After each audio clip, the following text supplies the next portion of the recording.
오늘 하나님 말씀 누가복음 2장 25절로 35절입니다.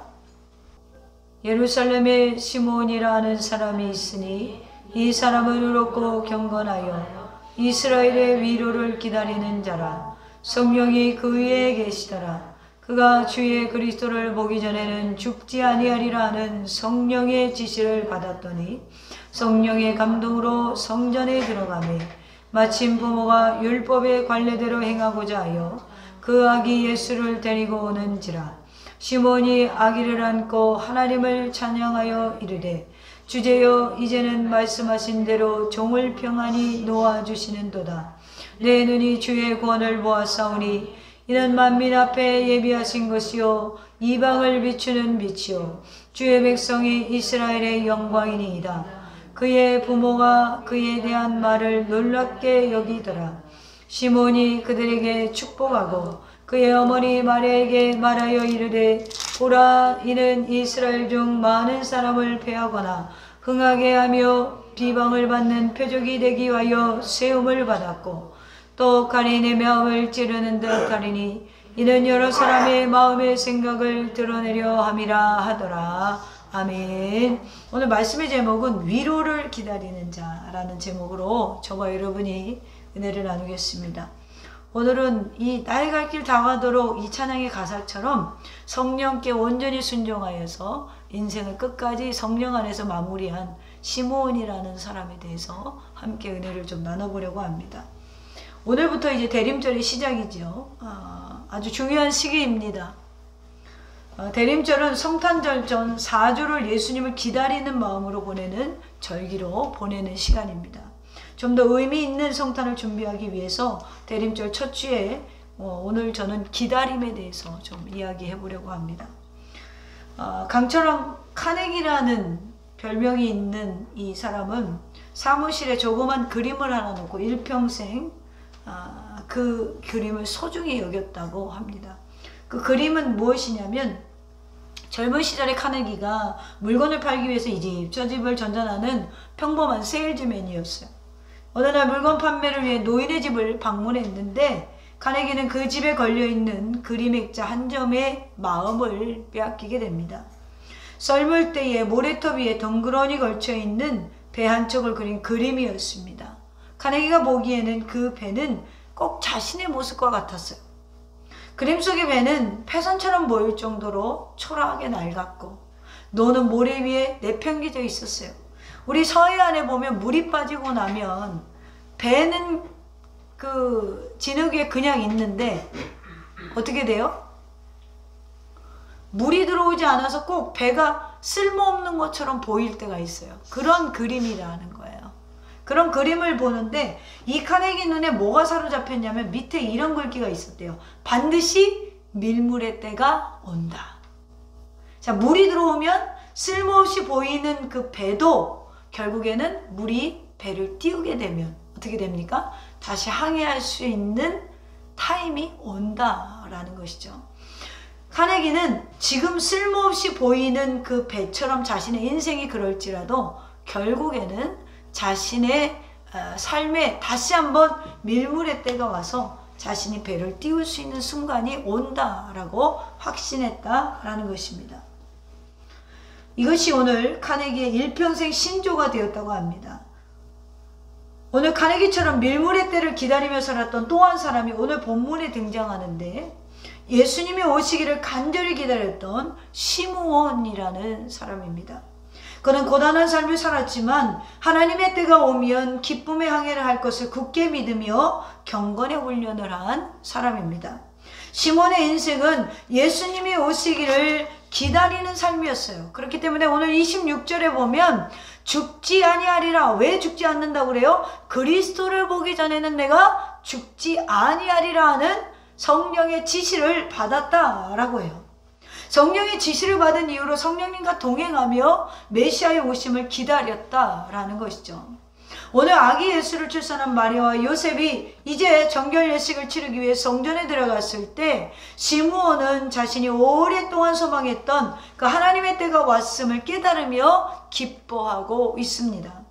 이제 본문을 통하여 시므온이 어떤 사람이었는지, 또 우리 역시 어떠한 삶을 살아야 하는지, 우리는 이제 초림 예수가 아니라 다시 오실 재림 예수를 기다리는 사람들이죠. 과연 우리가 시므온과 같은 삶을 살아가고 있는지, 아니면 시므온과 다른 삶을 살아가고 있는지, 오늘 본문을 통하여 좀 더 구체적으로 살펴보도록 하겠습니다. 첫째는, 시므온은 어떤 사람이었나요? 의롭고 경건한 삶을 살았어요. 성경의 인물들은 다 의롭고 경건한 삶을 살았다고 표현하죠. 특히 하나님 앞에 인정받은 사람들의 특징은 의롭고 경건한 삶을 살았다라는 거예요.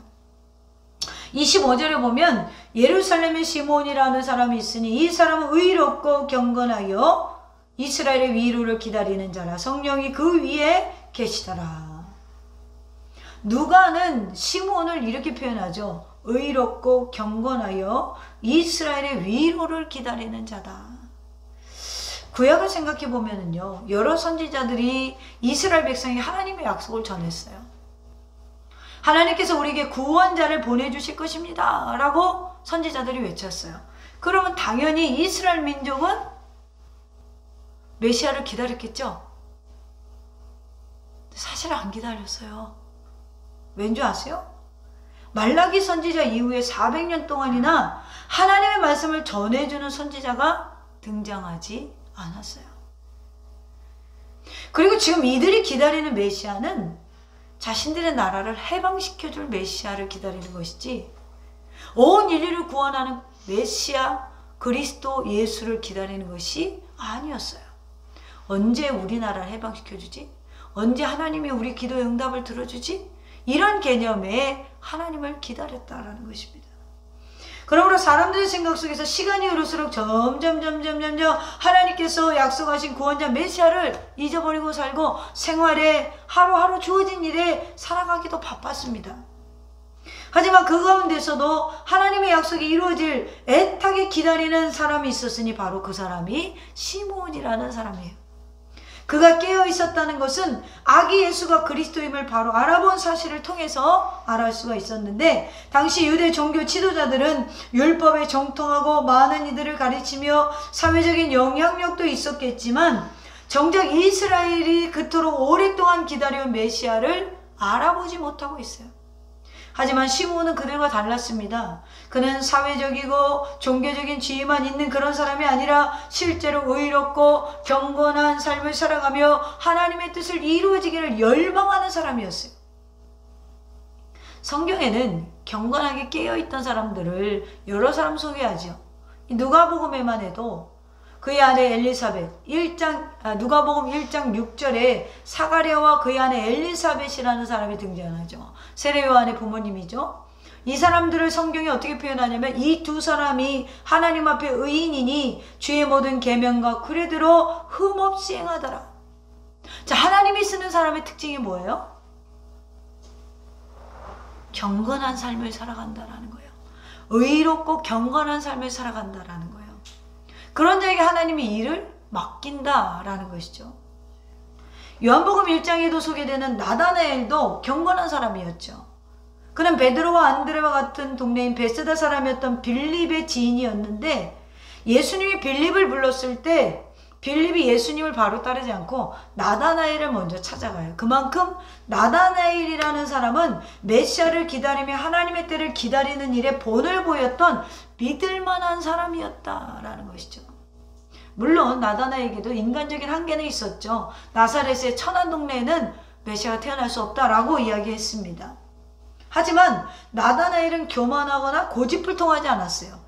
예수님은 그를 이렇게 평가하죠. 요한복음 1장 47절에 보면 보라 이는 참으로 이스라엘 사람이라 참 하나님의 사람이다, 이런 의미거든요. 그 속에 간사한 것이 없도다. 나다나엘은 무슨 사람이에요? 진실한 사람이었어요.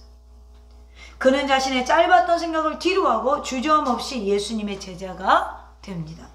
우리 역시 오늘 시므온처럼 사가랴와 엘리사벳처럼 나다나엘처럼 경건한 삶을 살아야 해요.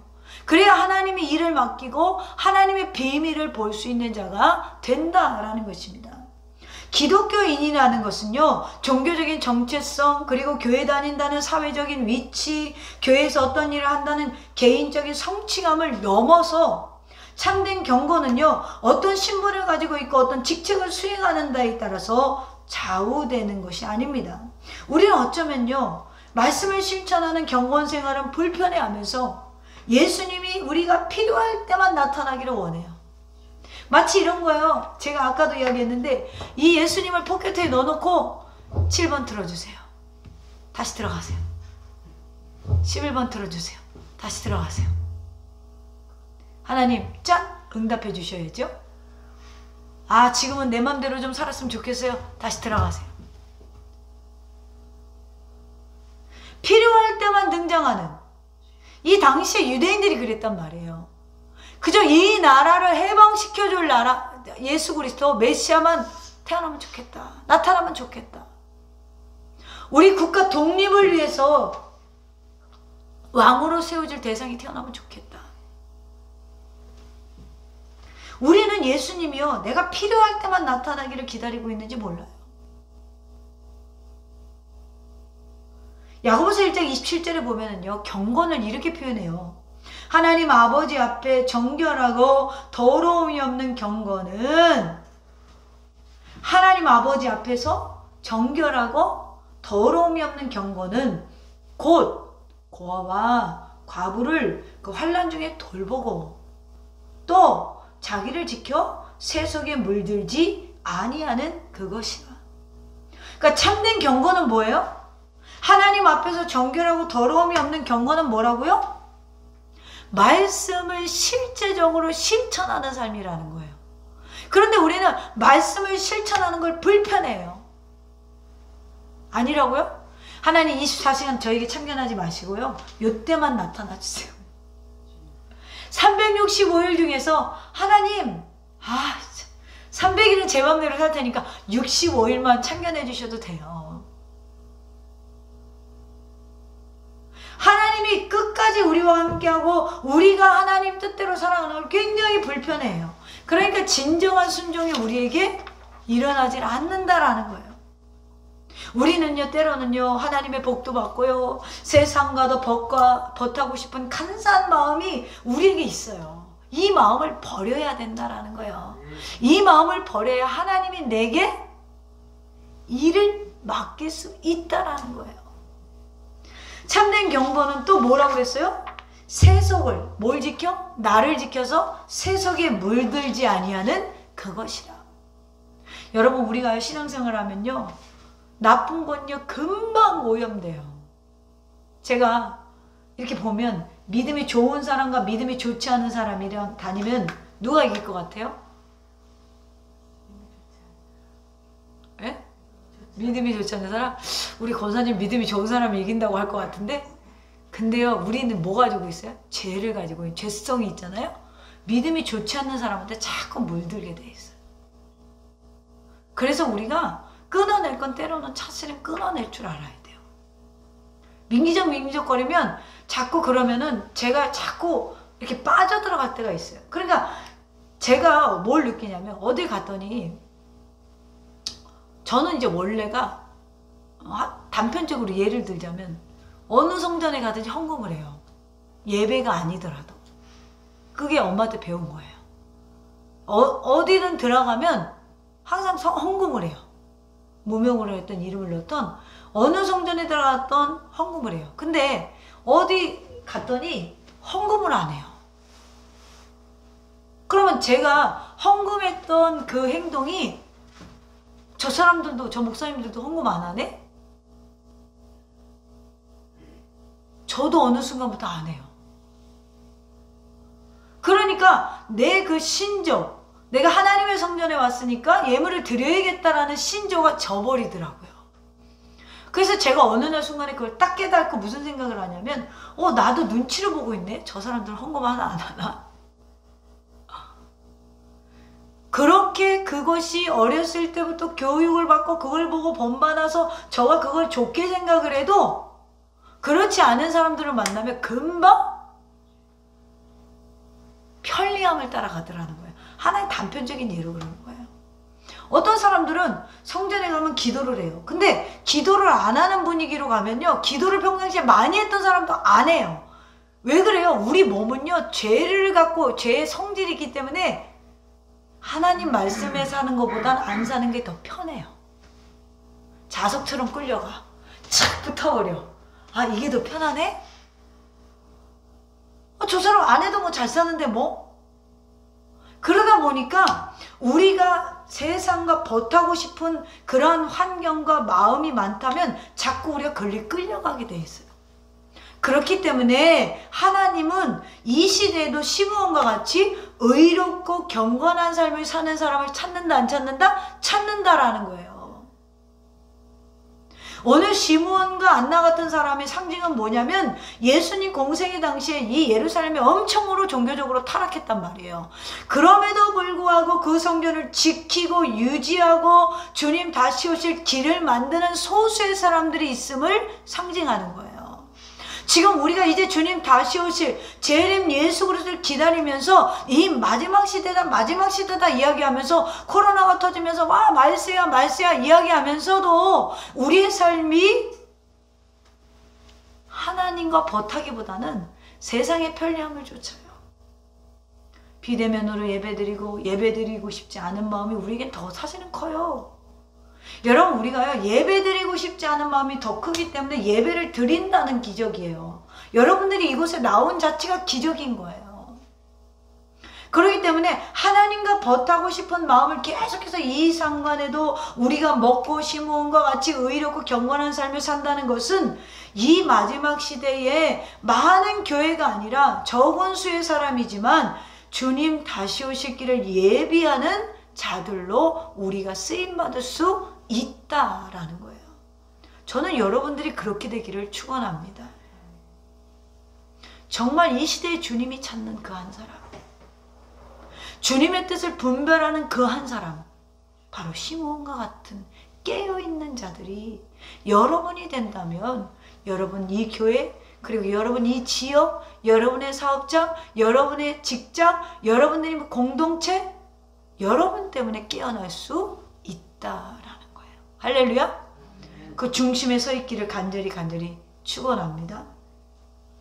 그러면 우리가 생각하는 경건의 모습이 무엇일까? 한 가지만 이야기하겠습니다. 저는 경건의 기초는 기도라고 생각해요. 왜 그러냐면 유대인들에게 존경을 받던 랍비 중에 아캅이라는 사람이 있어요. 아키바라는 사람이 있습니다. 이 사람이 무슨 운동을 했냐면 유대의 독립운동의 주동자로 있었어요. 그렇기 때문에 로마에서 이 아키바를 십자가에 달라 죽이는 것은 너무나 편안하게 죽이는 것이다 라고 판단해서 인두로 온몸을 지져서 죽이기로 결정을 했어요. 여러분 생각해 보세요. 십자가도 엄청난 고난인데 그게 편리하게 죽는 것 같으니까 인두로 지져서 죽이자. 사람이 얼마나 지져져야 여러분 죽을까요? 굉장히 오랜 시간이 걸릴 것 같아요. 처음부터 생명에 위협이 되는 곳, 이런 막 목이나 이런 데를 지졌을까요? 그렇지 않았을 것 같아요.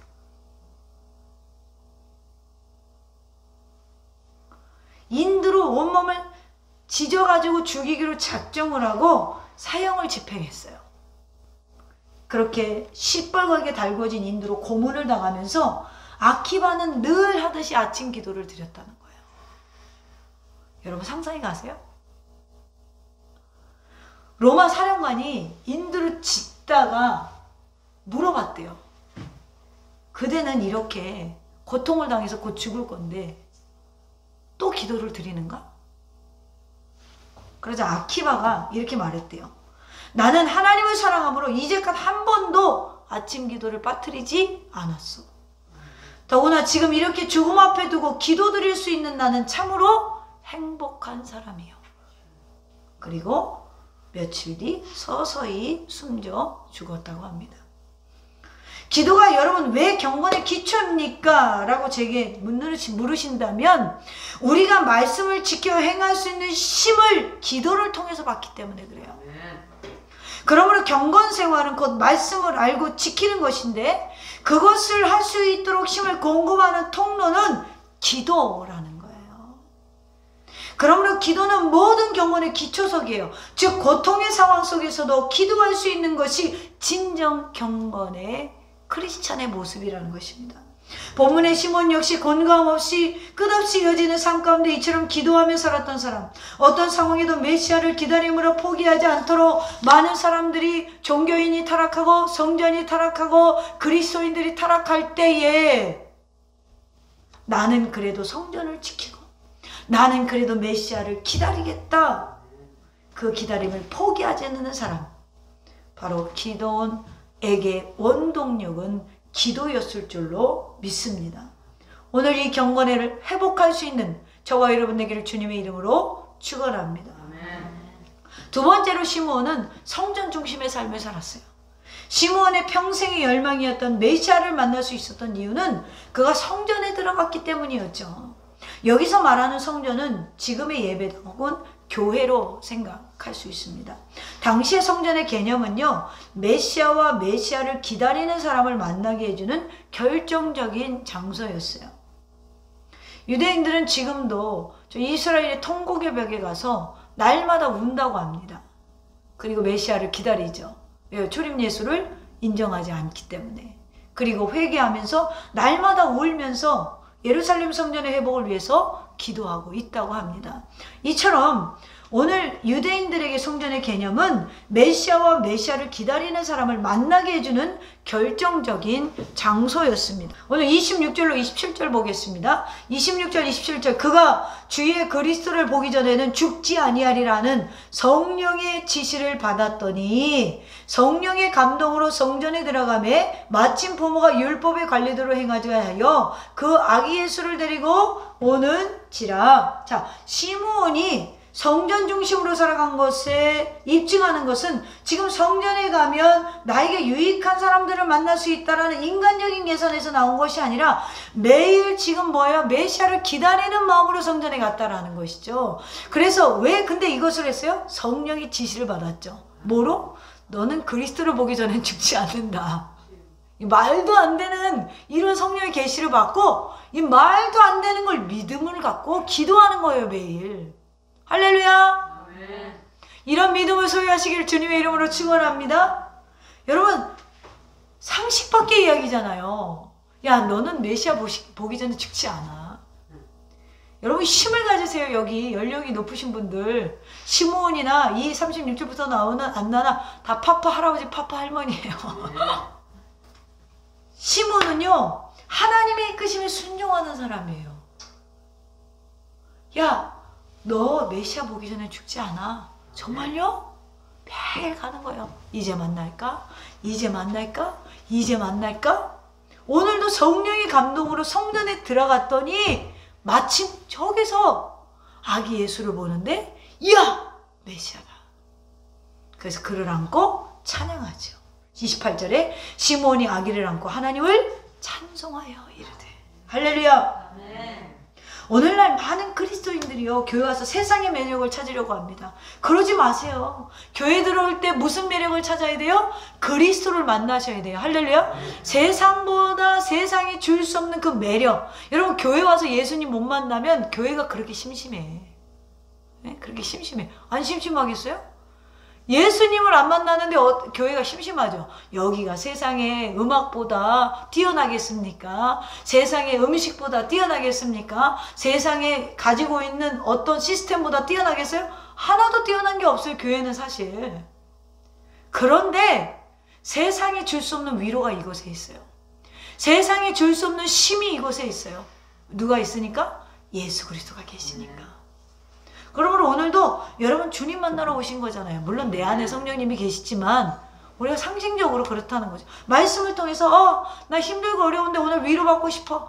내가 한 주간 동안 조금 잘못한 것 같은데 하나님 말씀으로 깨닫게 하시네. 여기서 이런 성령의 역사를 체험하는 거예요. 이건 세상이 줄 수 없는 매력이라는 것이죠. 다윗이요 하나님께 바라는 게 딱 한 가지 있었대요. 시편 27편 4절에 보니까 내가 여호와께 바라는 한 가지 일 그것을 구하리니 곧 내가 내 평생에 여호와의 집에 살면서 할렐루야 여호와의 아름다움을 바라보며 그의 성전을 사모하는 그것이라. 아멘. 내 평생에 여호와의 집에 살면서 여호와의 아름다움을 바라보는 게 다윗의 딱 한 가지 하나님께 바라는 거래요. 여러분은 무엇을 바라고 계십니까? 돈이요? 건강이요? 그러니까 교회가 매력이 없어. 교회 오니까 돈을 안 줘. 교회 오니까 건강을 안 줘. 아프시면 병원 가세요? 할렐루야. 성전 중심의 삶을 살았던 또 다른 중요한 인물은 누구예요? 사무엘상에 한나가 있죠. 다윗이 내가 바라는 것이 여호와의 집에서 여호와의 아름다움을 바라보는 것이고, 한나는 뭐예요? 이스라엘의 위대한 선지자 사무엘이 언급될 때마다 항상 거론되는 게 누구예요? 사무엘의 어머니잖아요. 한나가 아들이 없어 서러운 시절에 주님 앞에 나와 눈물로 기도합니다. 그리고 아들을 성전에 바치고 성전에 두지요. 결국 한나는 주님의 집에서 주님의 종으로부터 아이를 낳은 것에 대한 약속의 말씀을 받고, 좀 더 주목해야 되는 건 뭐예요? 아들을 얻은 후에도 이후에도 한나의 신앙이 한결같았다라는 거예요. 그러므로 우리가 생각해보면 한나는 성전에서 아들을 위해서 기도했지만 단순히 그런 신앙이 아니라는 거예요. 약속을 지킨 것 보면 이 한나의 신앙은 굉장히 신실했다라는 것이죠. 그러므로 성전에서 기도했던 원동력은 뭐예요? 자기가 기도함으로 응답받을 수 있다는 거에 확신이 있었다라는 거예요. 우리의 신앙은 조금 더 높은 신앙을 가졌죠.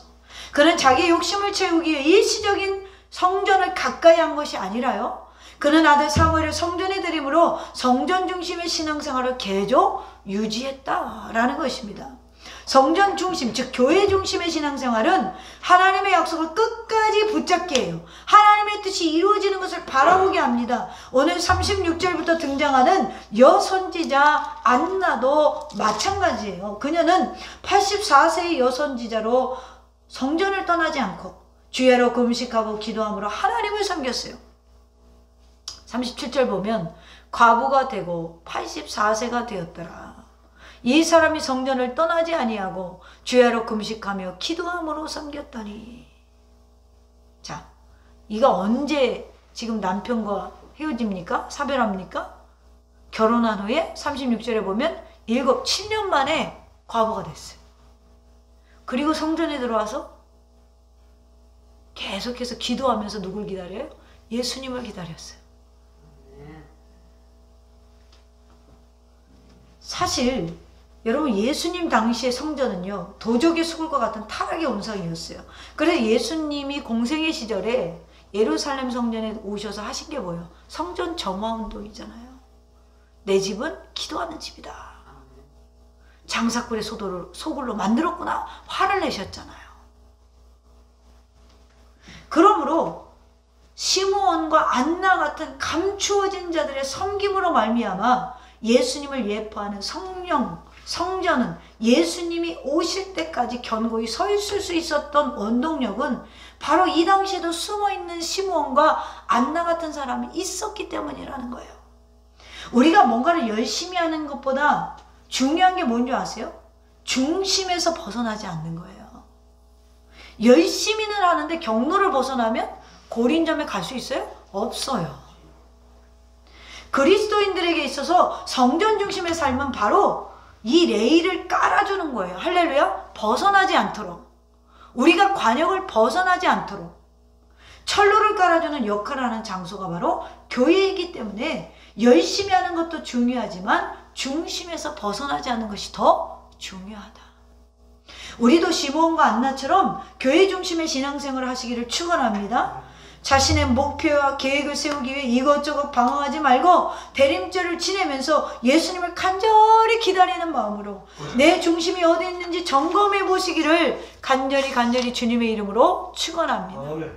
예전에 우리 어머니가, 지금도 그러는데요, 성탄절 이브가 되면 다 가잖아요. 이제 교회 행사가 끝나고. 그러면 혼자 성전불을 켜놓고 있어요. 엄마 왜 그래? 미신이야. 제가 그래요. 그런데요, 지금 생각해보면 그게 아니라요, 그 예수님을 기다리는 어떤 간절함으로 하는 행동으로 보면 그게 은혜가 되는 거예요. 야, 우리 예수님이 그날 사실은 태어난 건 아니잖아요. 예? 우리가 그럼에도 불구하고 성탄절을 25일로 정했으니까 성탄절을 기념하는 날인 거잖아요. 그런데 그것이, 야, 진짜 우리 예수님이 탄생하는 걸 내가 축복해야지, 밤새도록 잠을 안 자고 기다리는 거.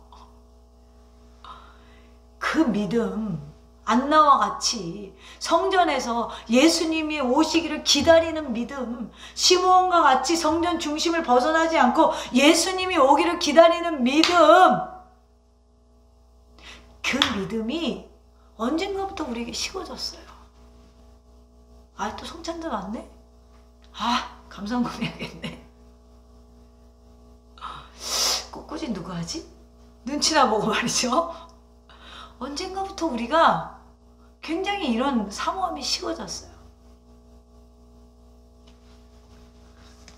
여러분, 오늘 이 예수님을 기다리는 순수함의 경로를 벗어나지 말고 우리가 바라옵기는 이번 성탄절에 다른 것이 아니라 정말 나를 위해 오신 그 예수님, 우리의 구원을 이루기 위해서 오신 예수님, 그리고 세상의 모든 것을 심판하시기 위해서 다시 오신 예수님, 그 예수님 한 분만을 기다릴 수 있는 신앙을 회복하시기를 주님의 이름으로 축원합니다.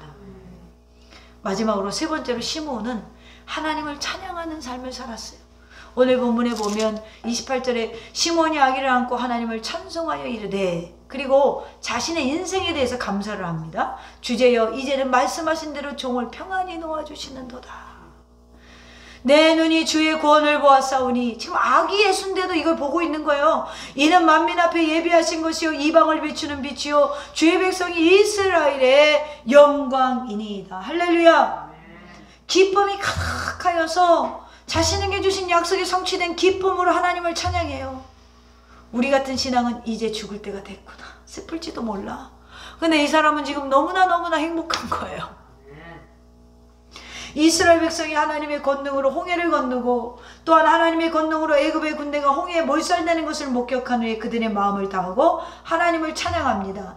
출애굽기 15장 1절에 이때에 모세와 이스라엘 자손이 이 노래로 여호와께 노래하니, 일러스되 내가 여호와를 찬송하리니 그는 높고 영화로우시며 말과 그 탄자를 바다에 던지셨음이니라. 출애굽기 15장 21절에도 모세의 누이 미리암도 노래를 부릅니다. 미리암이 그들에게 화답하여 이르되 너희는 여호와를 찬송하라. 그는 높고 영화로우시며 말과 그 탄자를 바다에 던지셨음이니라. 여러분, 오늘 아기 예수님을 바라보면서 여러분은 무엇을 찬양할 것입니까? 여호와의 구원을 바라보면서 시므온은 지금 찬양하고 있습니다. 내 눈이 주의 구원을 보았사오니 이는 만민 앞에 예비하신 것이요 이방을 비추는 빛이요. 지금 아기 예수를 보면서 지금 유대 안에 갇힌 복음이 아니라 이방인은 훌륭할 것을 보고 찬양하고 있어요. 여러분, 우리가 예수님을 알진데, 예수 그리스도가 보내신 그 성령이 우리 안에 있을진데 시대를 읽지 못하고 우리가 살아가고 있지는 않습니까? 내게 일어나는 사건을 보면서 눈이 닫혀서 귀가 막혀서 하나님이 내게 무엇을 원하는지 모르고 살아가고 있지는 않습니까? 오늘 시므온과 같이 여러분들의 영적인 감각이 열리기를 주님의 이름으로 축원합니다. 그래서 나에게 벌어진 사건, 그리고 지금 이 시대에 왜 코로나가 계속 길어지고 있는지, 지금 주님께서 길을 들고 혹시 알곡과 죽정이를 가르고 있는 것은 아닌지, 나는 더 주님께 가까이 오기를 축원합니다. 우리는 더 주님께 가까이 나아가기를 축원합니다. 사랑하는 더샘교회 가족 여러분, 제가 개척교회를 오래 섬겼잖아요. 제가 간증을 하나 하면, 그 개척교회를 오래 섬기니까 어떤 생각이 드냐면요, 날마다 기다리는 거예요. 뭘 기다릴까요? 권사님, 제가 뭘 기다렸을까요? 그렇죠. 날마다 기다리는 거예요. 개척교회를 오래 섬기니까. 참 이 개척교회에서 이 사역을 한다는 게 기다림이라는 걸 진짜 많이 배우게 돼요. 그래서 나는 사실은 그냥 애초부터 신학교 졸업해가지고 대형교회 간 사람들보다는 개척교회에 있는 분들이 기다림의 연습은 더 많이 했을 것 같아요. 성도를 기다리고 뭔가 좀 교회의 발전을 기다리고 변화를 기다리고 부흥을 기다리고. 작은 교회는 누가 그런 말을 해요. 한 목사님이 저한테 그런 말을 해요. 불씨가 타오를만 하면 꺼지고 불씨가 타오를만 하면 꺼져. 바람이 불면 꺼지고 조그만 바람에도 꺼진다는 거예요. 그 불씨 키우기가 참 힘들어. 제가 부목사 시절에 이 젊은 목사에게 해준 말이에요. 은퇴하는 목사님이. 그 말씀의 의미를 이제는 조금 알 것 같아요. 성도들이 좀 성장하나 바라보면 작은 바람에도 흔들려요. 좀 교회가 성장하나 그러고 보면 작은 바람에도 다시 원점이 돼요. 교회가 가만히 제가 해보니까요, 사역을 해보니까 결론 내린 게 이거예요. 교회는 진짜 고기 잡는 배랑 같아요. 어느 날은 만선이고요, 어느 날은 그물에 고기가 없어요. 늘 성도들을 기다리면서 찬양한 게 뭐냐면, 믿음은 들리고 사람들은 떠나여도 나는 주를 섬기리. 나는 소나무처럼 여기 있어야지. 항상 이 찬양을 가지고 다짐했어요. 저는 이게 은혜인 줄 알았어요. 이렇게 나는 변하지 않을 거야. 세상 사람들이 떠나도 나는 여기서 기다리면서 있을 거야. 버틸 거야. 그런데 어느 날 제 마음속에 주님이 이렇게 질문을 던지세요. 너 누구를 기다리고 있니?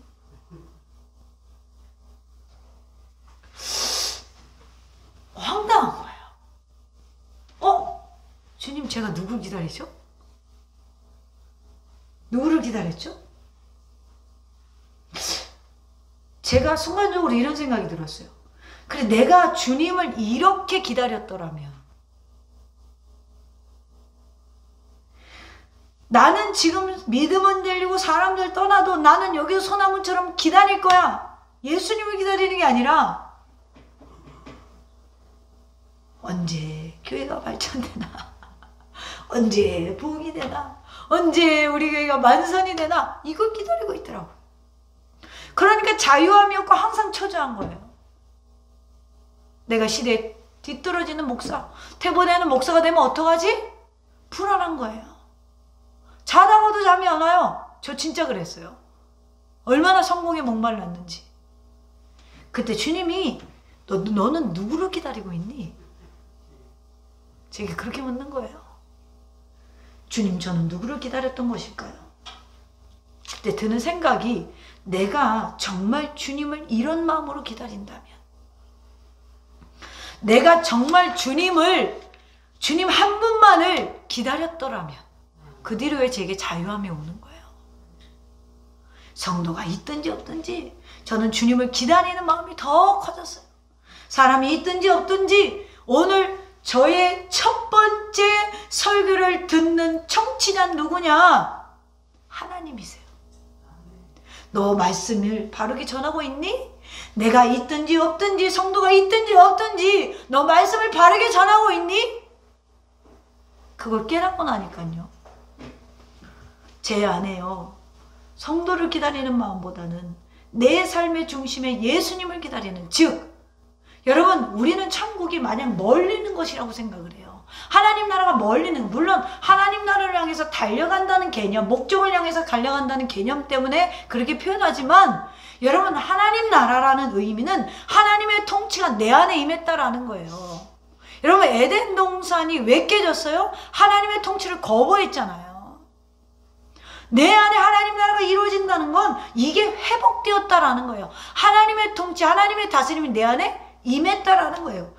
내 안의 자유로움이요, 얼마나 자유로운지요. 내 안에 천국이, 내 안에 그리스도의 생명이, 내 안에 하나님의 나라가, 하나님의 통치가 임하기, 주님 다시 오실 때까지를 기다리는 믿음으로 바뀌니까 상황에 따라서 제가 흔들리지 않아요. 낙심하지 않아요. 얼마나 자유로운지 몰라요. 사람을 보지 않고 주님을 기다리니 말입니까? 오늘 여러분에게도 동일한 질문을 하고 싶어요. 여러분 무엇을 기다리십니까? 무엇을 기다리며 지난 11개월을 보내셨나요? 이제 곧 2021년도 우리 인생의 뒤편으로, 역사의 저편으로 갈 것입니다. 무엇을 여러분 12개월 동안 기다리셨나요? 마치 리모컨을 꺼내서 주님 지금 찬스입니다. 7번을 틀어주세요. 11번을 틀어주세요. 이런 예수님을 기다리고 있지 않았나요? 이런 예수님을 기다렸던 유대인들은, 바리새인과 서기관들은 예수님을 메시아로 보지 못했어요. 그러나 주님의 나라를 도래함을 기다리고 나를 구원할 메시아를 기다렸던 시몬과 한나는 아기 예수를 바라보면서 온 인류를 구원할 메시아임을 알아봅니다. 많은 사람이 메시아를 기다렸지만 각기 다른 메시아를 기다렸던 것 같아요. 오늘 우리가 11개월 동안 기다린 예수님, 어떤 예수님이셨습니까? 혹시 일을 이루어 주시는 예수님 아니었어요? 내게 건강이나 주는 예수님 아니었어요? 내게 응답이나 해줘야 되는 예수님 아니었어요? 오늘 여러분의 기다림에 예수님이 정말 계셨나? 나의 구원자이신, 나의 메시아이신, 나의 그리스도이신, 여러분 오늘 무엇을 기다리고 계십니까? 이 질문에 주님 한 분밖에는, 나는 주님 한 분만으로 만족할 수 있는 그 신앙을 회복할 수 있는 저와 여러분 되기를 주님의 이름으로 축원합니다.